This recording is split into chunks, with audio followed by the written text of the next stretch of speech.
Once upon a time, 9 joyful birds were flying on a gentle breeze. One of them was Heavenbird. He had golden feathers and a curving beak.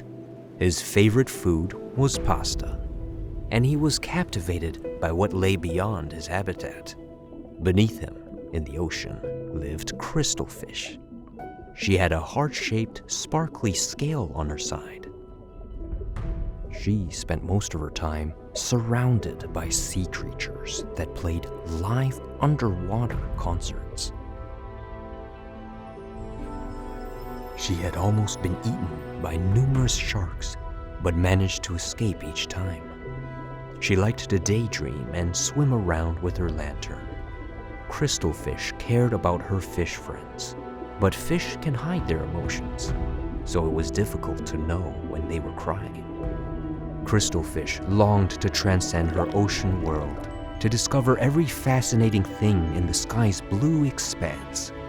One stormy day, she saw a ship being tossed by waves, with 9 birds locked inside an iron cage. They had been captured and were being taken to a distant land.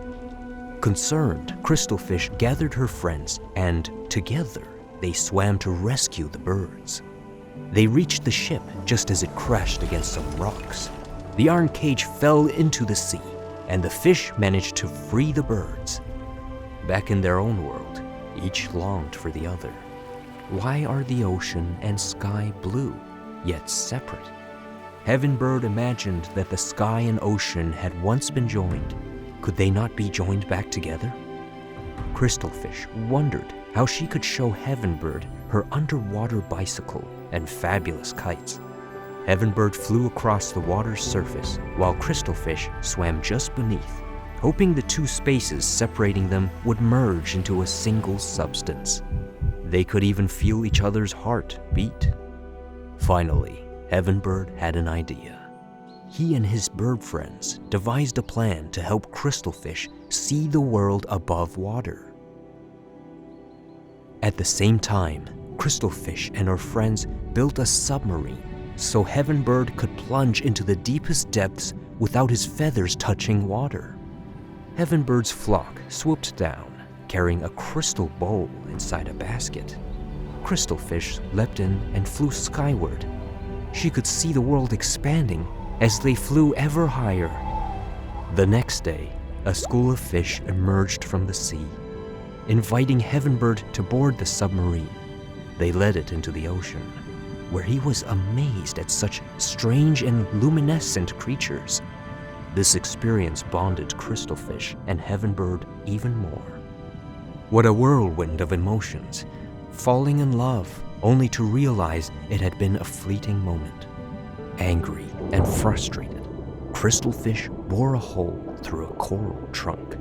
She flapped her fins with a heart so heavy it pulled her down with the weight of a 10,000-pound stone. Heavenbird was sad too.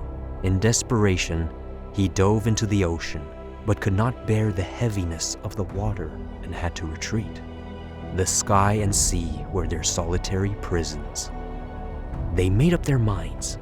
Crystalfish leapt into the air, and Heavenbird dove into the water at the same moment for a first and final kiss, exactly where the sea and sky meet.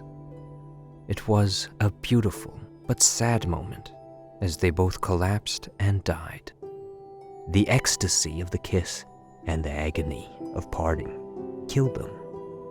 They were dashed against the rocky shore, consumed by fish, their bones spat up by the ocean and picked clean by birds. They were now free from the bounds of substance, in a blue world sparkling for all eternity.